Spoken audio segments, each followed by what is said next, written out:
We are going to now move to our last presentation, and we are going to hear from the spokesperson for Revolution Books, which is the intellectual and cultural center of a movement for an actual revolution right here in this country.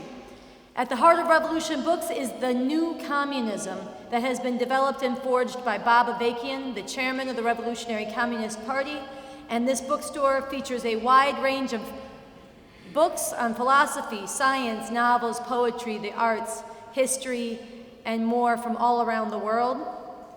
And our next speaker, in addition to being the spokesperson for Revolution Books, is also a co-initiator of this movement, together with others, of Refuse Fascism. Join me in welcoming Andy Z.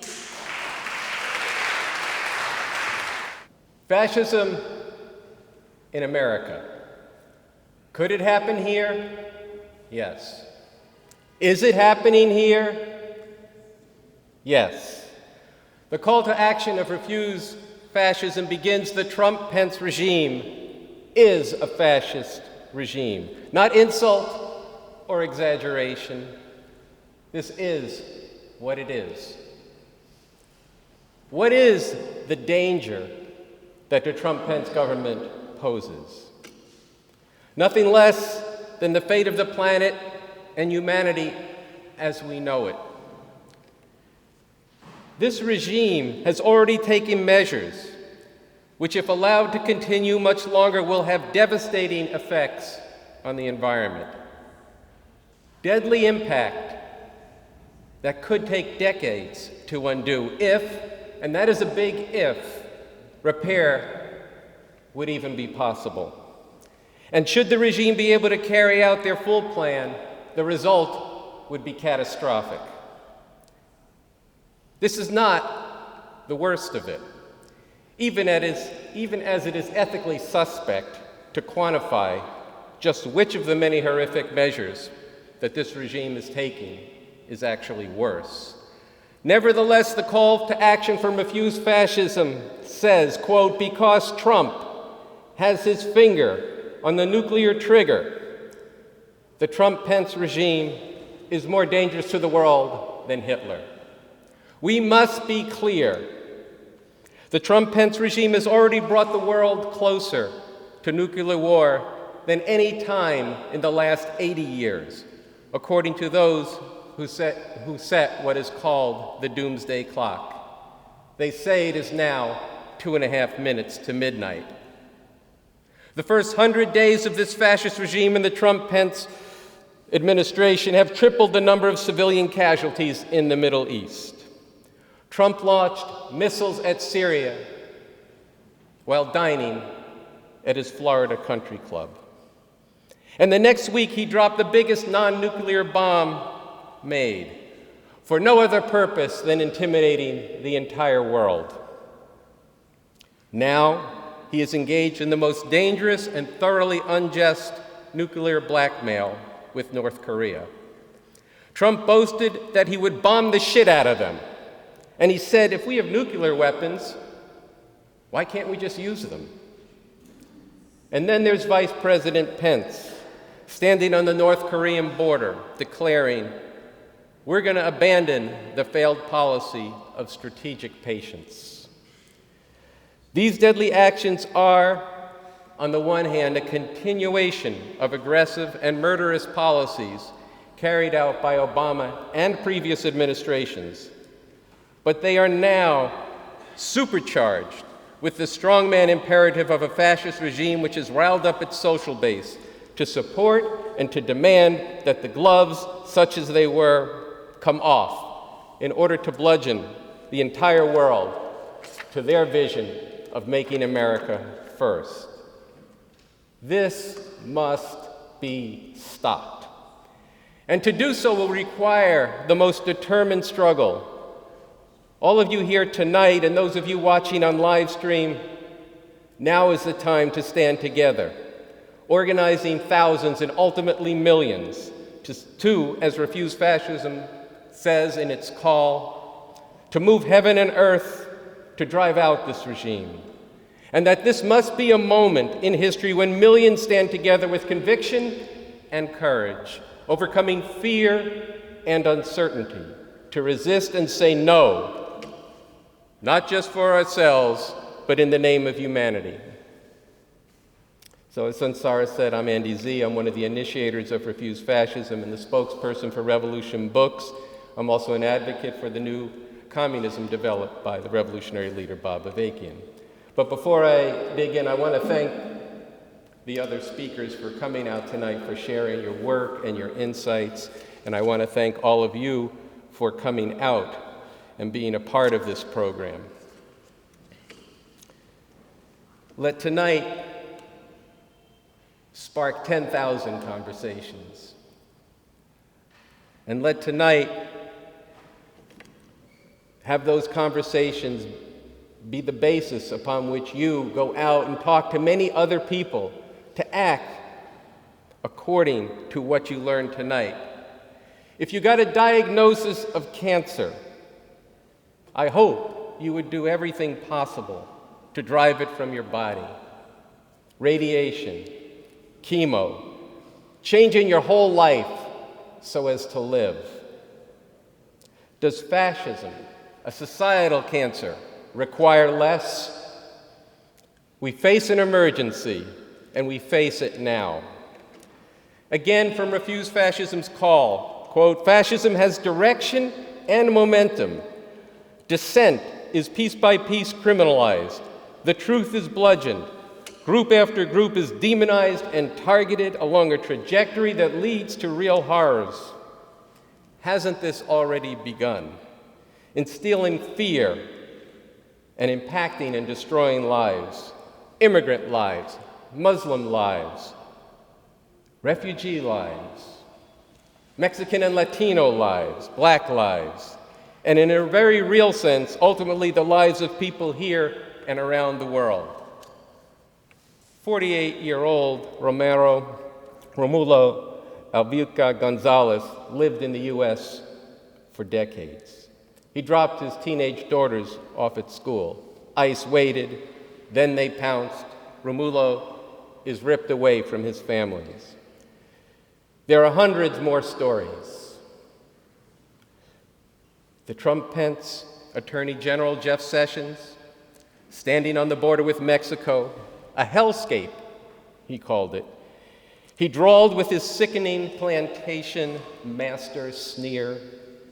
He said that this is, quote, "a new era to rid American cities and the border of the filth brought on by the drug cartels and criminal organizations, employing Nazi language of demonization to terrorize immigrants and refugees and to mobilize a fascist base." And be clear, the word filth has real meaning to fascists.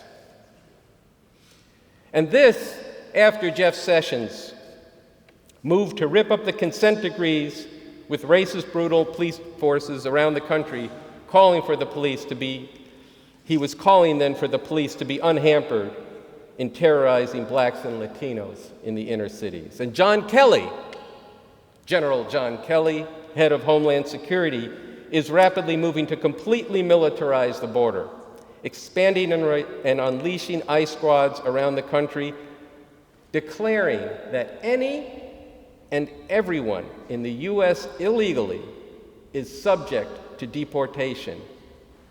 This is terror, and this we must stop.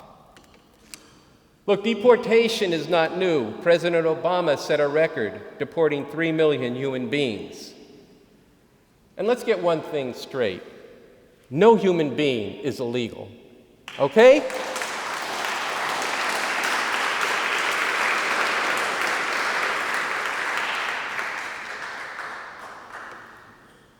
But the Trump-Pence fascist regime is not just continuing mass deportations on an enhanced steroid program, but their very arbitrariness, combined with saying and meaning that every and all immigrants are suspect, while ramping up the militarized repressive ICE apparatus, and at the same time fighting to lock down U.S. borders with the wall and the travel ban, is the road to a different society.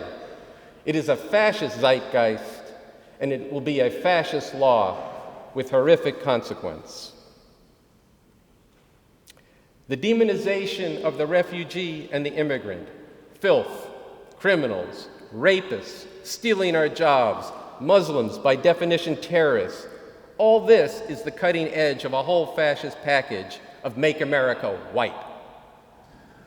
Unfolding this piece by piece, acculturating people to accept this and turn their eyes away from those groups targeted, and even more ominously, to prepare the country for even greater atrocities to rain down in bombs and war against the people from Africa, where the administration has loosened the rules of military engagement to the Mideast.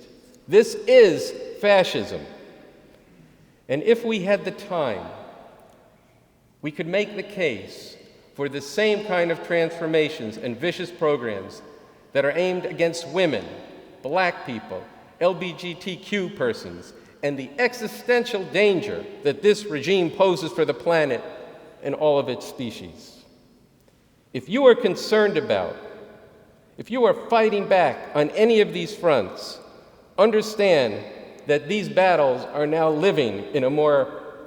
now living in a more favorable time because the people are aroused against Trump, but that these fights need to be waged as a whole with a unifying theme of driving out this regime. Because as fascism consolidates, there will be less and less ground to fight on, and it can become too late. As we approach the 100th day of this regime, the question is not, as the mainstream liberal media and the Democrats present it, how little Trump has accomplished in his 100 days. The essence of it is, the matter is how much, how far, how draconian are the things he's already done, and where this will lead if not stopped, and stopped soon. Everyone who sees the scale and the scope of what this regime has done and are doing must hammer at this everywhere you go.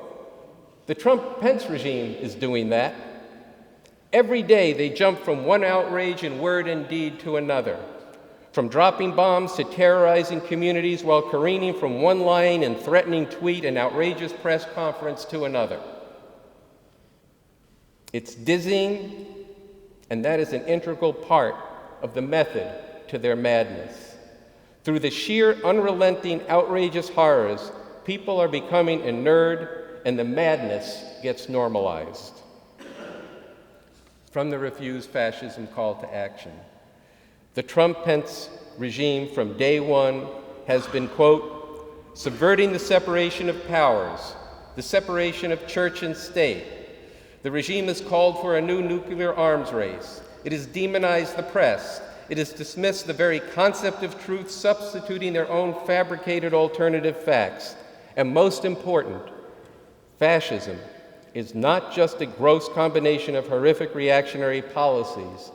It is a qualitative change in how society is governed. So what is the essence of this qualitative change? And here I quote from the website revcom.us, the website of the Revolutionary Communist Party.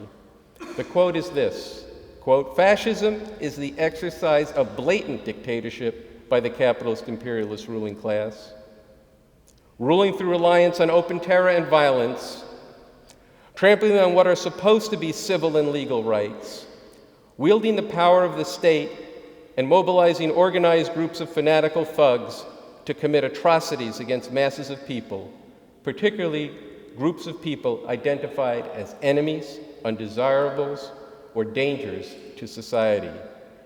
At the same time, and this can be seen in studying the examples of Nazi Germany and Italy under Mussolini, that while it will likely move quickly to enforce certain repressive measures in consolidating its rule, a fascist regime is also likely to implement its program overall through a series of stages, and even attempt at different points to reassure the people, or certain groups among the people, that they will escape the horrors if they quietly go along and do not protest or resist, while others are being terrorized and targeted for repression, deportation, conversion, prison, or execution, end quote. Isn't this what is unfolding before our eyes? Trump and Pence, Sessions and Kelly, they've advocated for and begun the remaking of the police apparatus and, yes, the law. Be forewarned, said Jeff Sessions, this is a new era. This is the Trump era. Millions of black youth have been the targets of a slow genocide through mass incarceration. And before being locked up, they are confined in cities under intense police pressure, with no way to survive but to fight each other over petty turf. And now comes the Trump-Pence regime to take the gloves off, including the threat to send in the feds to Chicago. Trump has unleashed rabid, fascist, racist thugs who have been organizing to do bloody street battle, now focused in Berkeley. And know this, there is no contradiction between fascism coming to power through elections and the mobilizing of a militia outside the direct control of the state. Again, the essence of fascism as a form of rule of a capitalist society is blatant dictatorship. That when it is fully imposed will mean the virtual elimination of basic democratic rights, including the right to dissent, and such change is most definitely now afoot. To be clear, democratic rights have always been severely limited and curtailed for whole sections of the people, starting with the foundation of this country, in the genocide of the native peoples and in slavery, and the continuing legacy of brutality since, and increasingly so in recent years with 2.3 million incarcerated and 3 million people deported by Obama. And there has always been vicious repression and suppression against anyone who mounts a serious challenge to the system and who has a grounding among the masses. But fascism, what the Trump-Pence regime are preparing to bring down on society, is on a whole other level. So how did we get here? Trump's election surprised many, maybe even him. But the reality is that the fascist movements that he has cohered within and who are backing him and have been unleashed by his regime have been developing for decades. The Republican Party itself has basically been fascist for decades, hollowed out and a virulent vehicle for the assertion of white supremacy, patriarchy, and a program of punishment, with the dominant and driving faction within the Republican Party being a highly political and organized form of Christian fundamentalism, more accurately described as Christian fascism. These Christian fascists have been organizing within and are a major political force in the military. Mike Pence, DeVos, Rick Perry, Ben Carson, these are all creatures of this movement. You might think that Donald Trump, a lifelong vile sexual predator, and this Christian fundamentalist movement are complete opposites. But what they share is a thoroughly misogynist view of women, an outlook and horrific practices that objectify, degrade, control, brutalize, and even cost women not only the ability to live full lives as people, but potentially even their very lives. And driving the rise of this fascism have been major changes and challenges in the international situation, in the global economy, and changes in the legitimizing norms of this country, that is, its cohering values and morality. And there is fierce struggle over this at the top levels of society, between different sections of the ruling class, and then all the way down through every social group and every class in society. Underlying this is a situation where the U.S., the dominant and sole superpower in the world today, faces a very fraught situation of challenges to its hegemony. The U.S. wars and occupations in the Middle East have not produced a decisive victory, and reactionary Islamic fundamentalism has gained ground and influence in the Mideast and North and South, North and Sub-Saharan Africa, and in Central Asia and Indonesia. Globalization and the new technology, the entry of and dependence on women into the workforce have further undermined the traditional and social political formations that, for one thing, have formed the traditional base of the Democratic Party since FDR. These divides have brewed since the 1960s, and in an important dimension are the product of and the backlash against the 1960s. Bob Avakian, in a prescient 1998 essay, The Truth About the Right-Wing Conspiracy and Why Clinton and the Democrats Are No Answer, and for those younger people, that refers to Bill Clinton. This essay goes into the roots and the development of the divide between the Christian fascists and the Democrats, taking apart how the changed international alignments, the underlying stresses and strains and transformations in the global economy, as well as within U.S. society, fueled on the one hand this Christian fascist movement's drive to forcibly reassert traditional American values, first of all, of white supremacy, in an economy where there is no future for the millions of black youth, which has resulted in massive levels of mass incarceration. And second, the forcible imposition of patriarchy, which has been a driving force of the Christian fascist movement. All of this has been fueled by these underlying dynamics.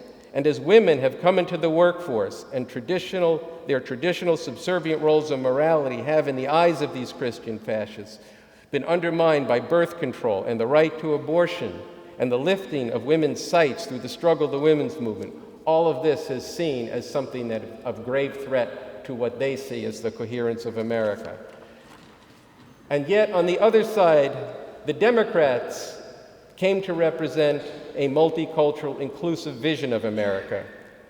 But, and this is really important, they have no vision or program that is not severely constrained by the very limits of the needs of the system to compete in a changed and fraught world, one where there is no longer a basis for the massive social programs and where the preservation of their system requires that the roots of patriarchy and of white supremacy be left mainly intact. Much of what remains for the masses of people who are cast aside is prison, punishment, or drugs. The Democrats have always seen these Christian fascists as a necessary part of the mix, and they are extremely reluctant to call their base out to confront these Christian fascists. Nor will they call their base, this multicultural base, out into the streets, as they were in the 1960s, for fear of where that almost led. And as I said, the Democrats have no real answers to any of the terrible problems that face society because of the constraints of the capitalist imperialist system today in this country. This is why only the massive struggle of the people can be relied upon to stop fascism and to drive out this regime. So it is against this background and to resolve these contradictions that Trump was able to cohere an already existing and developing fascist movement. This whole brew of contention, which took a leap under Obama, then became an occasion through which this base saw themselves right up against it. And some of the core fascists who got behind Trump and who are now around Trump, including Rudolph Giuliani, saw in Donald Trump their, quote, last chance to cohere a new fascist order. So look, there's a lot more to say, and we need to get into our discussion. And in conclusion, I want to underscore two key implications of the reality we face in with this fascist regime. And these 2 points are what unites Refuse Fascism. And let me say also that in Refuse Fascism, we have or should have diverse views as to analyses and ultimate strategies and visions of what kind of future we want. I've put forward my view tonight. There are other views. But what we are united around is the single unifying mission of driving out this regime. Because it is an emergency, and it's an emergency for humanity, because it's fascism.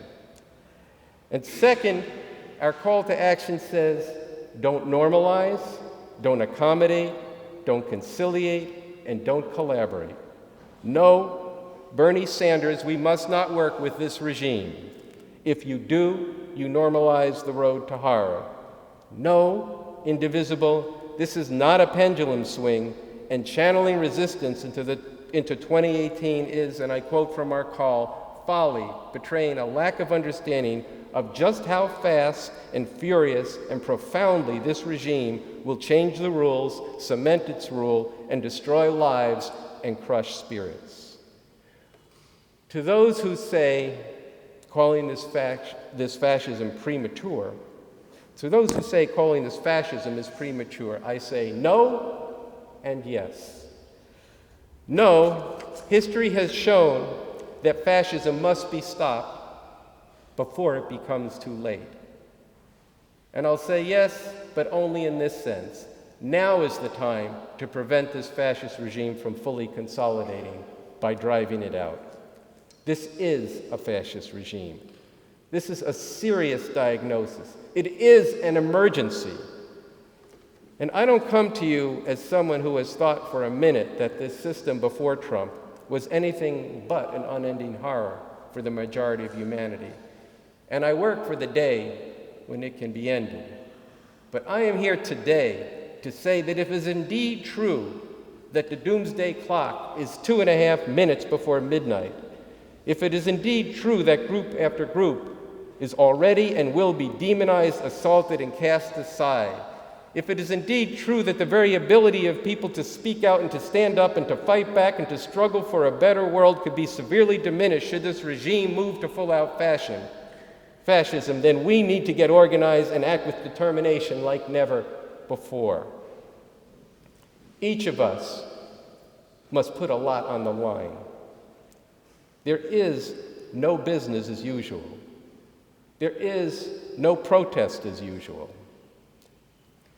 The Trump-Pence fascist regime must be driven from power, and no one but the people are going to create the conditions where that becomes possible. No, it is not how things have usually gone in this country, but there is nothing usual about what we face. We must organize now with all the creativity and determination we've got to prepare for a time when millions of people can be moved to fill the streets of cities and towns day after day and night after night, declaring this whole regime illegitimate, demanding and not stopping until the Trump-Pence regime is driven from power. This is what can shake up the whole country, where every faction within the established power structure would be forced to respond, and where it could lead to a situation where this fascist regime is driven from office. Think of the kind of struggle that took place in Tahrir Square in Egypt, or what took place in Seoul, South Korea, just this past winter. So reflect on everything you've heard tonight, and then get involved. Join Refuse Fascism. Get your organization or your group together and join together with us to drive the regime out. Fight every battle that needs to be fought, but have all those battles be part of and contribute to a massive struggle as soon as is possible to gather in cities across this country to stop this regime. Resolve that after tonight, that you will do your part so that this becomes a moment in history, as we say in our call, when millions stand together with conviction and courage and overcoming fear and uncertainty to resist and say no, not just for ourselves, but in the name of humanity. So thank you, and let's get to it.